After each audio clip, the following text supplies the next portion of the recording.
I don't chase that I'm going to walk again. It's something that I feel like if I live my life expecting to walk again, I might be disappointed.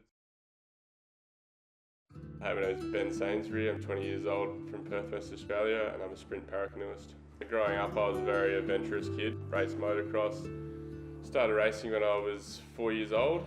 Grew up around bikes with my family racing and my dad and stuff like that. So motocross has always been a big part of my life. Took it quite competitively, winning state titles and stuff like that. And then, yeah, tried to take it to the next level. And just before I did that, I had an accident.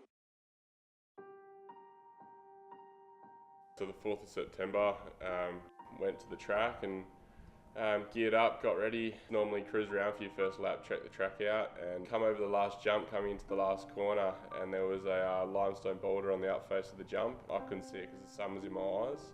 I kicked the back end of the bike out. I went over the bars and then hit the ground, and then the bike has come down and hit me, and once the bike hit me I was winded and quite pain-free. I think the body was still in shock. The mind was still processing what had gone on. I remember tapping my legs and looking at my coach at the time and saying, are they mine? And yeah, I knew then when he responded yes that it wasn't good. From the track, I was airlifted out to Royal Perth.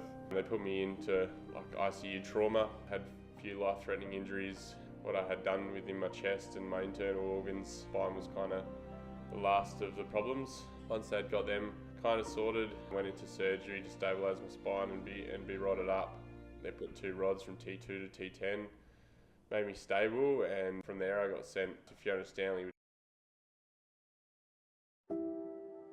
I was in denial the whole time I was in hospital. I was there for 2.5 months doing intensive rehab, physio, OT, mind stuff, getting used to being in a chair and what life had to hold for me. I just kind of shut it down and stayed strong for the family, and then I remember there was a family meeting and they just tell you pretty much what you don't want to hear, and that's when I was first told that I'd never walk again.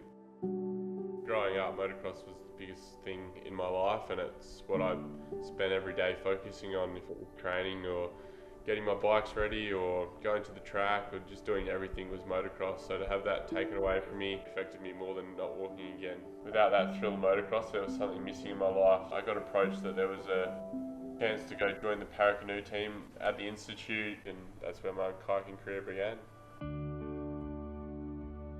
One thing I love is it gets me behind a start gate, which is exactly the same as motocross. To the naked eye, someone that doesn't know the sport, I'm out on the water like an able-bodied kayaker, and it hides your disability, which is great, and that's an aspect I love. I feel like, to a lot of people, they think that anyone that's been in an accident, become a para, or any sort of disability, they think that they can just step into these para sports and just become Paralympians, and there's no real competitive side to it, and it's not the way it is. Us paras train just as hard or even harder. Sport is a massive part of my life. Mentally, I need it.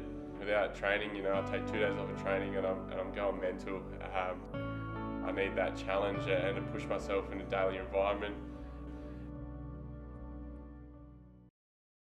So my goals in life are to reach the Paralympics. I just missed out on Tokyo, so I'm looking to get stronger, get better, and work towards Paris. World Cups, World Championships, Nationals, and knock goal by goal and get better and work with my coaches to grow and become one of the best athletes. That's where I want to go. I want to build my career to be big and inspire others that, there's hope.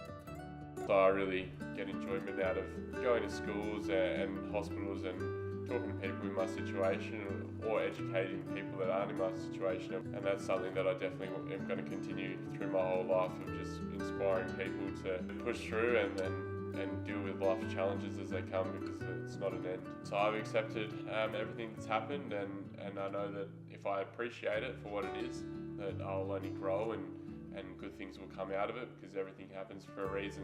I know that there's going to be something good waiting for me if I just keep pushing through it.